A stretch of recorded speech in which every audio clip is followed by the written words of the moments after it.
ఉదయమున నీవు ఎవ్వరినీ కలుసుకొనక ముందు ప్రభువును కలుసుకో.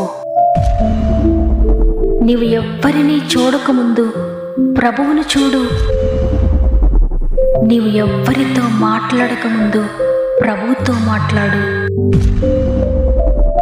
నీవు దేనిని వెదకకముందు ఆయన రాజ్యమును నీతిని వెదకు.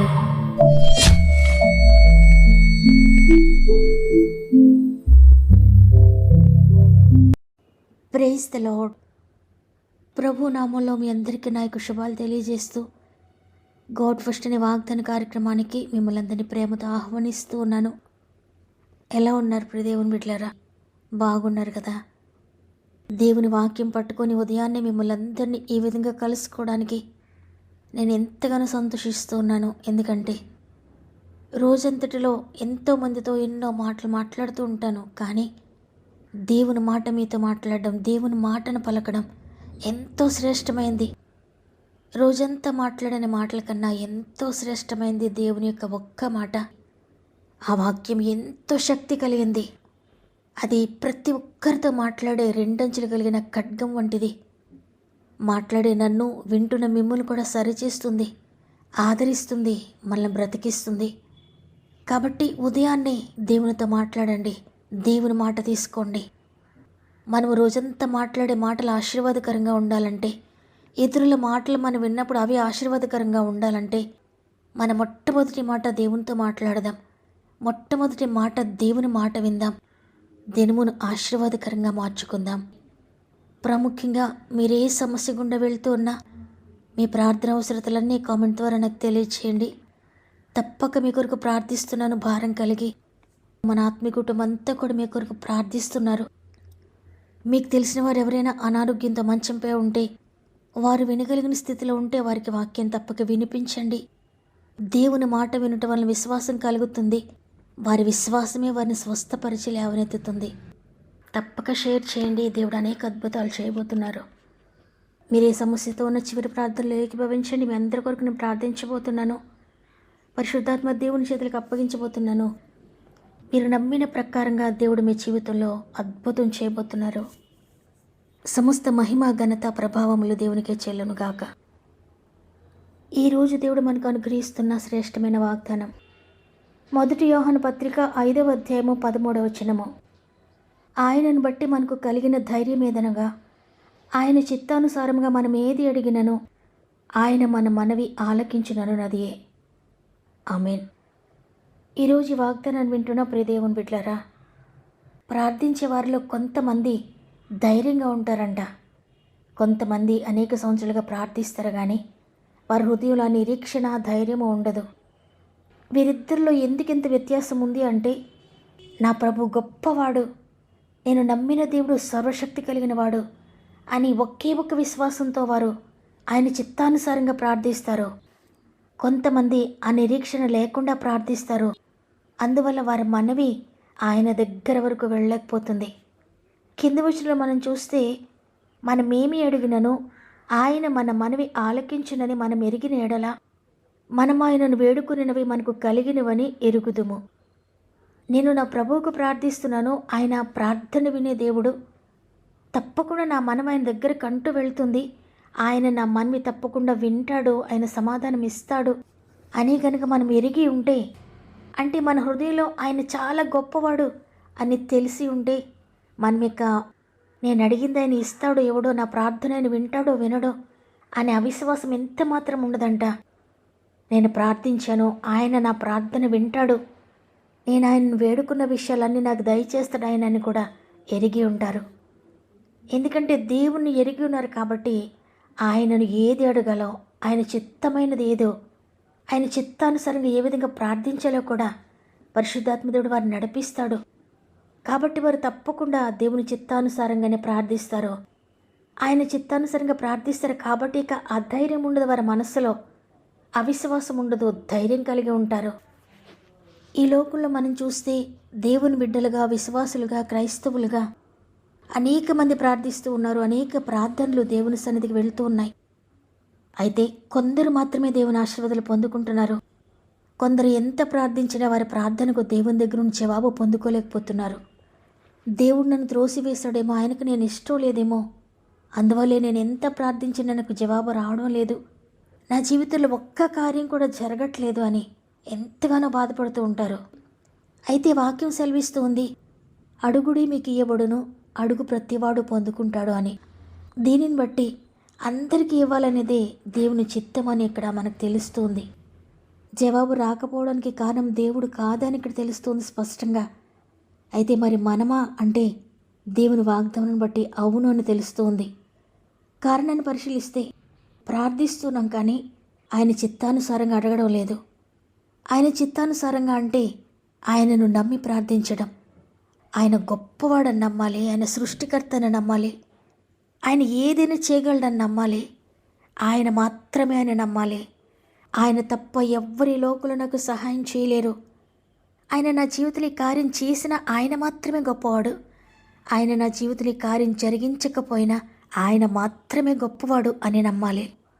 అదే ఆయన చిత్తానుసారంగా ప్రార్థించడం. ఆయనను ఎరిగి ఉండుటే ఆయన చిత్తము. అంటే ఆయన ఎవరో ఎరిగి ఉండడమే, ఆయన ఎంత గొప్పవాడో ఎరిగి ఉండడమే ఆయన చిత్తము. ఎందుకంటే ఆయనను ఎరిగి ఉంటే మనం ఏదైనా ఆయన చిత్తానుసారంగానే అడుగుతాం. ఆయన చిత్తాన్ని దాటి మనం ఏది కూడా అడగలేము ఆయన్ని. యోబు ప్రార్థించినట్లుగా, ఇదిగో ఆయన నన్ను చంపినా పర్వాలేదు, ఇంకా నేను ఆయననే నమ్ముకొని ఉంటాను, ఎందుకంటే ఆయనే ఇచ్చాడు, ఆయనే తీసుకున్నాడు, ఆయనకే మహిమ కలుగునుగాక అని అంత నిరీక్షణతో ప్రార్థిస్తాం. అదే ఆయన చిత్తానుసారంగా ప్రార్థించడం అంటే. చూడండి, బైబిల్ గ్రంథంలో ఎంతో కాలంగా ప్రార్థిస్తూ ఉంది హన్నా. అనేక సంవత్సరాలుగా దేవుని మందిరానికి వెళ్తూ ఉంది, ఎన్నో ప్రార్థనలు చేసింది, కానీ పిల్లలు లేరు. అయితే ఒక్కనొక దినాన దేవుని సన్నిధికి వెళ్ళింది. అంతవరకు ఒక రకంగా ప్రార్థించింది, కానీ ఆ రోజు మాత్రం దేవుని చిత్తానుసారంగా ప్రార్థించడం ప్రారంభించింది. ఎందుకంటే దేవుని సన్నిధిలో ఆయన ఎంత గొప్పవాడో అర్థమైపోయింది. అందువల్ల తన హృదయాన్ని కుమ్మరించుకుంది, దేవునికి ఇష్టమైన ప్రార్థన చేయడం ప్రారంభించింది. నీవు నాకు బిడ్డను అనుగ్రహిస్తే నేను నా కుమారుని నీకు ఇచ్చేస్తానని చెప్పింది. ఎందుకు ఆ విధంగా ప్రార్థించిందంటే, నా కుమారుడి కన్నా నా దేవుడే నాకు గొప్ప అనుకుంది. ఇన్ని సంవత్సరాలుగా నేను ఆశిస్తున్నాను కుమారుని కోసం, కానీ ఆ కుమారుడి కన్నా నా దేవుడే నాకు ఇష్టం అనుకుంది. ఆయనను అంతగా ప్రేమించింది. అందుకే నీకు ఇచ్చేస్తానయ్యా, నువ్వు నాకు బిడ్డనిస్తే అని ప్రమాణం చేసుకుంది. వెంటనే జవాబు వచ్చింది ప్రార్థనకు. అంతవరకు ఏ విధంగా ప్రార్థించి ఉంటుందంటే, ఒకవేళ అయ్యా అందరికీ బిడ్డల్ని ఇస్తున్నారు, నా తోటి కోడలు కూడా బిడ్డల్ని ఇచ్చారు, నాకు కూడా ఇవ్వండి అయ్యా, పిల్లలు లేరనే నింద అవమానం నేను భరించలేకపోతున్నాను, అందరూ చిన్నచూపు చూస్తున్నారయ్యా, నన్ను గుడ్రాలు అంటున్నారు అని అనేక ప్రార్థనలు చేసింది. కానీ ఆ ప్రార్థనకు జవాబు రాలేదు. అయితే ఎప్పుడైతే ప్రభు గొప్పవాడని తనకు అర్థమైపోయిందో, భూమి ఆకాశాలను సృష్టించిన ప్రభు ఆయనకు నా గర్భంలో బిడ్డను పెట్టడం ఎంతసేపు, ఇవన్నీ సృష్టించాడు కదా ఆయన ఇవ్వగలడు, అంత గొప్ప దేవుడు నాకున్నాడికి నేను ఎందుకు భయపడాలి, ఆయన ఇవ్వగలిగిన సమర్థుడు అని ఒక రెవల్యూషన్ ఆమె హృదయంలో కలిగింది.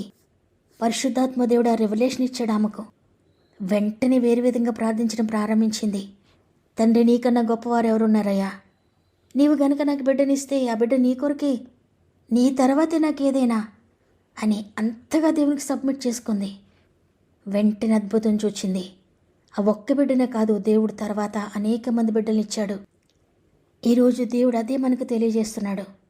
ఆయన చిత్తానుసారంగా ప్రార్థించడం అంటే, తండ్రి నువ్వు గొప్పవాడవు, ఇక సాధ్యమైంది ఏదీ లేదయ్యా, మీకు తెలుసు తండ్రి నా జీవితంలో ఏది చేయాలో ఏది చేయకూడదో, ఎప్పుడు చేయాలో కూడా నీకు తెలుసయ్యా, నేను పలానా సమయంలో చేయాలని ప్రార్థించను, పలానాదే నాకు ఇవ్వాలని ప్రార్థించను, కానీ నీవు తప్పకుండా ఇవ్వగలవు, నీవు సమర్థుడవని మాత్రం నాకు తెలుసు, శూన్యములు కూడా సృష్టిని చేయగలరని నాకు తెలుసు అని దేవుని గొప్పవాణి చేయించి ఆయన చేతులకు మన జీవితాన్ని సమర్పించుకోవడమే ఆయన చిత్తానుసారంగా ప్రార్థించడం.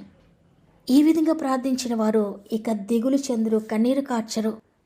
నా ప్రభువుకు అప్పగించాను, ఆయన జరిగిస్తున్నాడు, నేను అడిగిన దాన్ని నేను గర్భం దాల్చాను. ఒక బిడ్డ 9 నెలల గర్భంలో ఏ విధంగా రూపొందుతాడో ఆ విధంగానే నేను అడిగిన కార్యము కూడా అది రూపుదిద్దుకుంటుంది. అది తొందరలోనే నేను పొందుకోబోతున్నానని నిరీక్షణ కలిగి ఉంటారు. ఆ ధైర్యాన్ని బట్టి, ఆ విశ్వాసాన్ని బట్టి వారు పొందుకుంటారు. కాబట్టి ఈరోజు ఈ మాటలు వింటున్న ప్రియ సహోదరి, ప్రియ సహోదరుడా, ఇంతవరకు మీ చిత్తానుసారంగా ఆ తండ్రి ఇది కావాలి అది కావాలని ప్రార్థించారేమో. అయితే ఇప్పటి నుండి ఆయన గొప్పవాడు, ఆయనకు అసాధ్యమైంది లేదు అనే నిరీక్షణ నీ హృదయంలో కలిగేంత వరకు, ఆ ధైర్యం నీ హృదయంలో పుట్టేంత వరకు కూడా ప్రార్థించండి. ఎప్పుడైతే ఆ నిరీక్షణ నీకు కలుగుతుందో, ఆ ధైర్యం నీకు కలుగుతుందో, అది నీకు అనుగ్రహించబడింది అని అర్థం. ఈ వాగ్దానం నమ్ముతున్నట్లయితే ఇక నుండి నీ చిత్తానుసారంగా ప్రార్థిస్తానయ్యా, ఆ ధైర్యం నా హృదయంలో కలిగేంత వరకు నేను ప్రార్థన విడిచిపెట్టనని అందరం కూడా ఆయన సన్నిధిలో మోకరించి ప్రార్థన చేద్దామా. తండ్రి నీకు వందనాలు. ఈరోజు మరలా నేను స్తుతించి గొప్ప భాగ్యాన్ని మాకు అనుగ్రహించినందుకు కోట్లాది స్తుతులు తండ్రి. తండ్రి ఈరోజు వాగ్దానం చేశారు, నా చిత్తానుసారంగా మీరు ఏది అడిగినా చేస్తానని. తండ్రి మా ఆత్మీయ కుటుంబంలో ప్రతి ఒక్కరూ ప్రతిరోజు ప్రార్థిస్తూనే ఉన్నారు. అయితే కొంతమంది మాత్రమే నీ కార్యాలు చూడగలుగుతున్నారు, కొంతమంది నీ కార్యాలు చూడలేకపోతున్నారు.